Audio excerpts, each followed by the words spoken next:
Welcome to my YouTube channel maths and science classes. तो आज हम क्लास 10th का चैप्टर नंबर 10 सर्कल डिस्कस करने वाले हैं। तो इस चैप्टर में क्या क्या आपको पढ़ना है वो सभी डिस्कस करेंगे। तो सबसे पहले यहाँ पे स्टार्ट करते हैं कि सर्कल की मीनिंग क्या होती है, क्या मतलब होता है सर्कल का, और फिर इसमें जो जो भी चीज़ें हैं वो डिस्कस करेंगे। ओके, तो पहली चीज़ तो आपको पता होना चाहिए कि प्लेन क्या होता है, ठीक है ना, क्योंकि सर्कल क्या होता है, आपका एक प्लेन फिगर होता है। प्लेन का मतलब जैसे यहाँ पे हमारे लिए भी प्लेन क्या है, तो प्लेन ये वाइट बोर्ड है आपका, आपके लिए जैसे आप कॉपी पे नोटबुक कर रहे हो तो वो आपके लिए प्लेन है।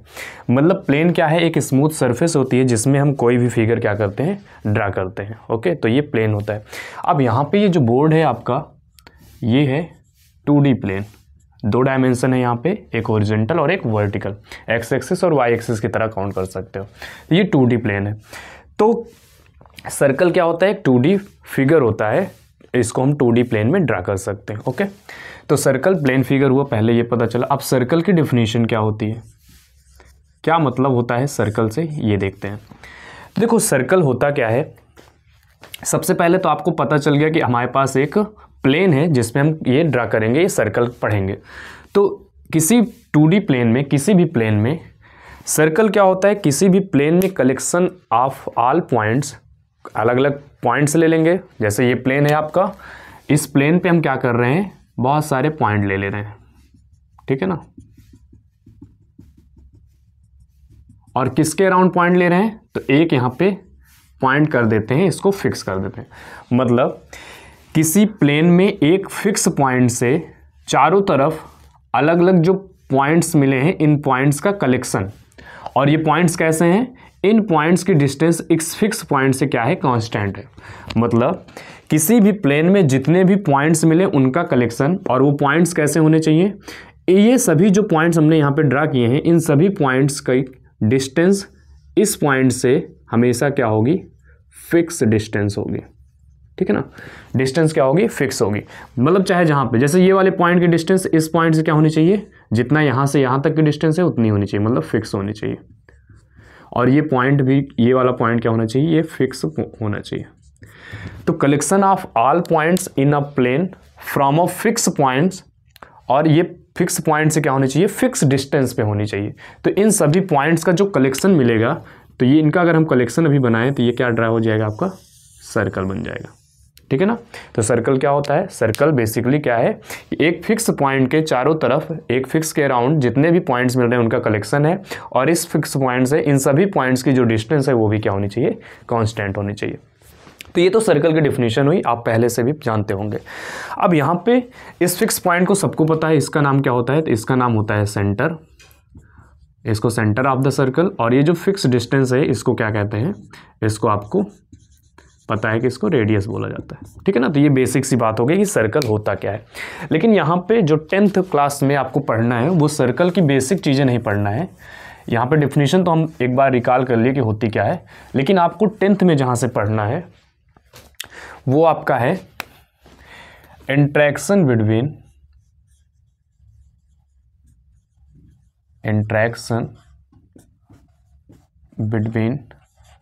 A line and a circle.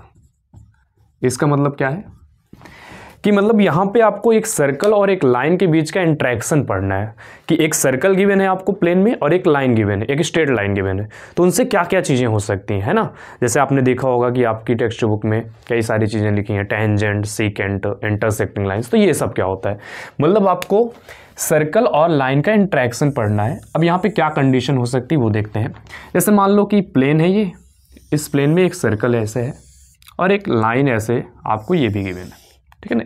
एक स्ट्रेट लाइन ले लेते हैं, एक सर्कल है और एक लाइन है, ये फर्स्ट केस ले लेते हैं। दूसरा केस मैंने सपोज किया कि ये आपका सर्कल है और ये जो लाइन है ये ऐसे जा रही है, ये दूसरा केस हो गया। यहाँ पे भी एक सर्कल एंड स्ट्रेट लाइन, यहाँ पे भी एक सर्कल और एक स्ट्रेट लाइन, यहाँ पे भी एक सर्कल और एक स्ट्रेट लाइन। थर्ड केस ऐसा ही ले लेते हैं, एक सर्कल है और यहाँ पे जो ये लाइन है वो कुछ इस तरह से जा रही है, ठीक है ना, ऐसा। ये केस नंबर 3 हो गया। मतलब मैंने यहाँ पे 3 अलग अलग केसेस लिए हैं। फर्स्ट केस में एक सर्कल एक लाइन है, दोनों दूर दूर हैं। यहाँ पे लाइन जो है सर्कल से पास कर रही है और यहाँ पे लाइन जो है सर्कल को टच करती हुई जा रही। तो ये 3 केसेस लेते हैं। अब यहाँ पे देखो, इससे हमको क्या समझना है, मतलब यहाँ पे क्या चीज़ें हो रही हैं, तो बहुत ध्यान से देखेंगे। देखो यहाँ पे ये सर्कल है आपका और ये लाइन है, ठीक है ना। फिगर देख के ही आप बता सकते हो क्या ये लाइन और सर्कल में कुछ इंटरेक्शन हो रहा है, क्या ये सर्कल को ये लाइन कभी कहीं पे इंटरसेक्ट कर रही है या टच कर रही है, तो आप कहोगे नहीं। तो इसलिए ये लाइन सर्कल को ना तो कहीं इंटरसेक्ट कर रही है ना टच कर रही है। इस लाइन को बोला जाता है नॉन इंटरसेक्टिंग लाइन। किसके करेस्पॉन्डिंग? सर्कल के करेस्पॉन्डिंग। तो सर्कल के लिए नॉन इंटरसेक्टिंग लाइन का काम केस नंबर ये फर्स्ट आपका कर रहा है, ठीक है ना। ये कब होगा? जब सर्कल और एक गिवन लाइन के बीच में नो कॉमन पॉइंट हो। तो जो लाइन होगी वो सर्कल के रिस्पेक्ट में क्या कहलाएगी? Non intersecting line. क्लियर? यहां पे तो कोई प्रॉब्लम नहीं है। सेकंड वन पे आ जाते हैं। सेकंड में हमको ये दिखा कि ये सर्कल है, ये लाइन है। अब लाइन इससे पास कर गई तो सर्कल के कितने पॉइंट पे इंटरसेक्ट कर रही है? तो एक पॉइंट ये है और एक पॉइंट ये है। जैसे इसको हम पॉइंट ए कह दें और इसको पॉइंट बी कह दें, ठीक है ना। मतलब यहाँ पे जो लाइन है वो सर्कल को इंटरसेक्ट करते हुए जा रही है ना। और कितने पॉइंट पे? देखो एक पॉइंट ए है, दूसरा पॉइंट बी है। मतलब यहाँ पे कितने कॉमन पॉइंट? तो आप कहोगे 2 कॉमन पॉइंट्स। ये बात हुई। मतलब यहाँ पे लाइन तो इंटरसेक्टिंग हो गई क्योंकि ये सर्कल को इंटरसेक्ट कर रही है, लेकिन मजे की बात ये मिली कि ये सर्कल के 2 पॉइंट्स को टच कर रही है, 2 पॉइंट्स को इंटरसेक्ट कर रही है। तो इससे हुआ क्या? ये सर्कल था, इसके बीच से एक लाइन पास हो गई। तो यहाँ से हुआ यहाँ से हुआ ये कि सर्कल 2 पार्ट में डिवाइड हो गया। भाई ये यहाँ से पास कर रहा है तो एक पार्ट ये, एक पार्ट ये, है ना। तो ये जो लाइन है, अगर लाइन सर्कल के 2 पॉइंट पे इंटरसेक्ट करे, 2 कॉमन पॉइंट अगर आपको इन दोनों के बीच में मिले, तो इस लाइन का नाम हो जाता है सीकेंट, ठीक है ना। क्या नाम होता है इसका? सीकेंट। मतलब लाइन और सर्कल के बीच में जब 2 पॉइंट कॉमन हो जाएं तो उस पॉइंट को उस लाइन को क्या कहते हैं? हम सीकेंट बोलते हैं। तो ये फर्स्ट केस हुआ और ये सेकंड केस हुआ। लाइन के बारे में आपको पता चला, यहाँ पे नॉन इंटरसेक्टिंग और इसको सीकेंट। लेकिन यहाँ पे क्या हो रहा है? तो यहाँ पे देखो, जो सर्कल है और ये जो लाइन है, दोनों कहीं पे यहाँ पे देखो बीच से नहीं जा रही है, ये सर्कल को टच करती हुई जा रही है। ये जो लाइन है ये सर्कल को टच करती हुई चली जा रही है। और आपको पता होना चाहिए कि ये जो सर्कल है और ये जो लाइन है, ये आपको फिगर में भले ही दिखें कई सारे पॉइंट है, लेकिन यहाँ पे होता क्या है? ये सर्कल है और ये जो लाइन है ये सर्कल के एग्जैक्टली 1 पॉइंट पे टच करती है, ठीक है ना। सिर्फ सिंगल पॉइंट पे टच कर सकती है। तो यहाँ पे ये क्या है? इसका कॉमन पॉइंट हो गया, लेट से ये P हो गया आपका, ठीक है ना। ये वही लाइन है। इस केस में सर्कल को क्या कर रही है? टच करती हुई जा रही है। मतलब क्या हुआ? यहाँ पे सर्कल और लाइन के बीच में कितने कॉमन पॉइंट हैं? तो आप कहोगे 1 कॉमन पॉइंट, ठीक है ना, 1 कॉमन पॉइंट। तो इस लाइन को क्या कहेंगे इस केस में? तो इस लाइन का नाम हो जाता है टेंजेंट। क्या नाम हो जाता है? टेंजेंट। अब टेंजेंट नाम क्यों होता है अभी आपको बताते हैं। देखो, टेंजेंट जो वर्ड है ये आपका बना है लैटिन वर्ड टेंजियर से, ठीक है ना। और इसकी मीनिंग क्या होती है? इसकी मीनिंग होती है टू टच। टच, छू कर निकल जाना, है ना, टच करना। यहाँ पे ये लाइन देखो, सर्कल को क्या कर रही है? टच कर रही है। और कितने पॉइंट पे करेगी? तो हमेशा 1 कॉमन पॉइंट। कोई भी 2 फिगर है अगर वो टच कर रहे हैं तो सिंगल पॉइंट पे टच करें, ठीक है ना। यहाँ पे जैसे पॉइंट यहाँ पे देख सकते हो, इसको ऐसे भी और डिटेल में समझ सकते हो। कुछ ऐसे मान लो यहाँ पे हो क्या रहा है, अगर आपको और विजुलाइज करना है। तो सर्कल क्या होता है? कलेक्शन ऑफ, ये बहुत सारे पॉइंट्स होते हैं सर्कल। और लाइन भी कैसे बनी है? लाइन भी इनफाइनाइट पॉइंट से मिलकर बनी है। तो यहाँ पे लाइन भी इनफाइनाइट पॉइंट से मिलकर। तो यहाँ पे होगा क्या? इस लाइन और इस सर्कल के बीच में एक पॉइंट ऐसा होगा जो कॉमन होगा। मतलब वो पॉइंट लाइन का भी होगा और सर्कल का भी होगा। तो यही केस यहाँ पे हो रहा है आपका, ठीक है ना। तो इस लाइन को क्या कहेंगे? टेंजेंट कहेंगे। टेंजेंट का मतलब, क्योंकि ये टच करती हुई जाती है और ये कितने पॉइंट पे? तो हमेशा आपको याद रखना है कि टेंजेंट जो होती है वो सर्कल के सिंगल पॉइंट को टच करती हुई जाती है।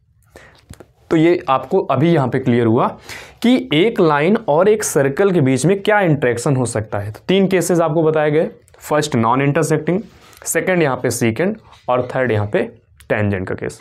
इतना क्लियर है। अब आगे देखते हैं, इतना पहले नोट कर लीजिए आप। आगे देखिए यहाँ पे, अब आगे आपको यहीं पे टेंजेंट मेन आपको पढ़ना है, जो सिलेबस में है वो टेंजेंट ही है।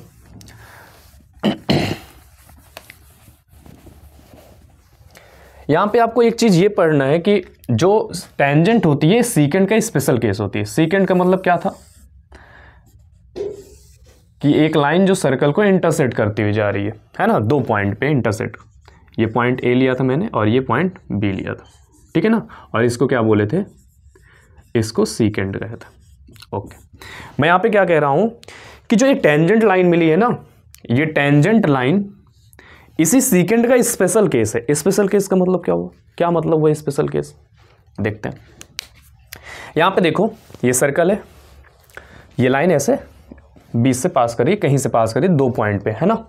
अब इसको आप ऐसे एज्यूम करो कि अगर हम इस लाइन को चाहे इधर चाहे इधर, ठीक है ना, मैं भी केस ले रहा हूँ, इस लाइन को मैं, ये जो लाइन है आपकी जिसको सीकेंट बोल रहे हैं, इसको अगर मैं इधर मूव कराऊँ, मतलब लेफ्ट साइड, इसको और इधर ले आऊँ, तो क्या होगा, जो ए बी है, ए बी दिख रहा है आपको, ए बी की डिस्टेंस अभी इतनी है।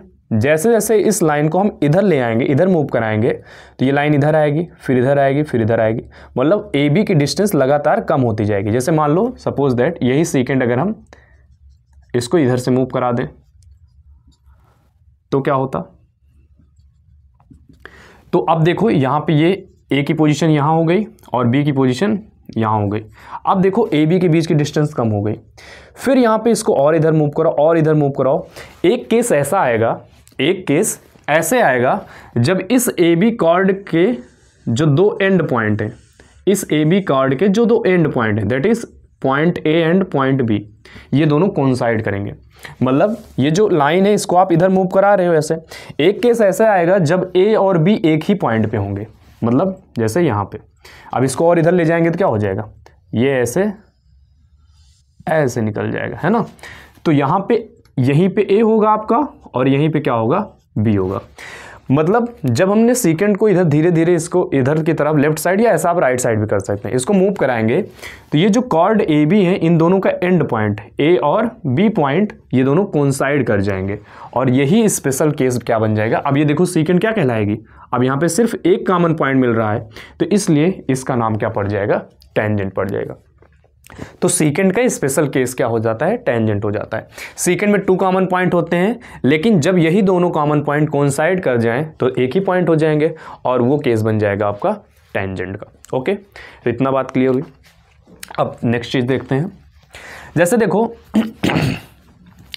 आपको पता है कि सर्कल कितने पॉइंट से मिलकर बनता है, सर्कल भाई बहुत सारे पॉइंट से मिलकर बनता है, ये कलेक्शन ऑफ इनफाइनाइट पॉइंट्स होते हैं, है ना। और अभी भी ये बताया गया कि जो टेंजेंट होती है वो सर्कल के कितने पॉइंट को टच करती है, तो सिर्फ एक पॉइंट को। और हाँ, एक चीज़ याद रखना, टेंजेंट के केस में जो ये कॉमन पॉइंट होता है, जैसे यहाँ पे ये पॉइंट पी है, इस पॉइंट का नाम होता है पॉइंट ऑफ कांटेक्ट। तो ये टर्मिनोलॉजी भी आपको पता होना चाहिए। पॉइंट ऑफ कांटेक्ट क्या है, सर्कल और ये टेंजेंट के बीच की, सर्कल और ये वाली लाइन जो टेंजेंट है, इस सर्कल और टेंजेंट के बीच का जो कॉमन पॉइंट होगा, उस कॉमन पॉइंट को क्या बोलेंगे, पॉइंट ऑफ कांटेक्ट बोलेंगे, राइट।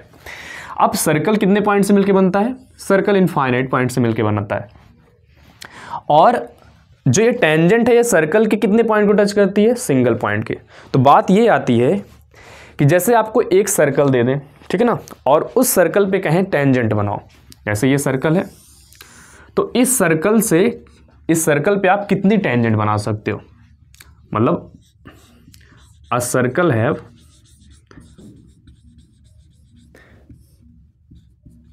टेंजेंट्स। जैसे आपके पास ये मैंने क्वेश्चन पूछा कि एक सर्कल के पास कितनी टेंजेंट्स हो सकती हैं, क्या बताओगे, बताओ। सर्कल है, सर्कल पे जब ये टेंजेंट पास कर रही है तो ये सिंगल पॉइंट को टच करे, ठीक है ना। सर्कल में होते कितने पॉइंट है, इनफाइनाइट पॉइंट्स। हर, अब यहाँ से देखो एक पॉइंट है, मान लो सर्कल का एक पॉइंट लेते हैं, यहाँ से एक टेंजेंट जा सकती है, क्योंकि इस टेंजेंट क्या करती है, सर्कल के एक पॉइंट को टच करती है। अब सर्कल में ऐसे कितने पॉइंट होते हैं, बहुत सारे पॉइंट, इनफाइनाइट पॉइंट, और हर एक पॉइंट से एक टेंजेंट जा सकती है। सर्कल में होते कितने पॉइंट हैं, इनफाइनाइट, और हर एक पॉइंट से एक टेंजेंट पास कर सकती है। इसका मतलब एक गिवन सर्कल के पास कितनी टेंजेंट्स होंगी, इनफाइनाइट टेंजेंट्स।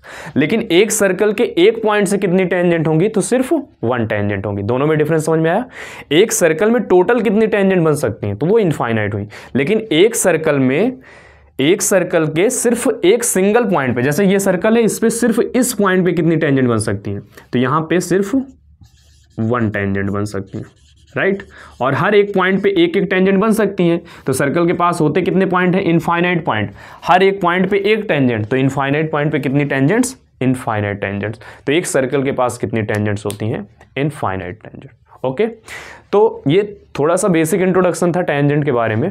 अब इसके बाद हम थ्योरम करेंगे। 2 थ्योरम्स हैं आपके, दोनों बहुत ही इंपॉर्टेंट है, क्योंकि सर्कल में बिना थ्योरम्स के, उन दोनों थ्योरम्स से काम नहीं चलने वाला, ठीक है ना।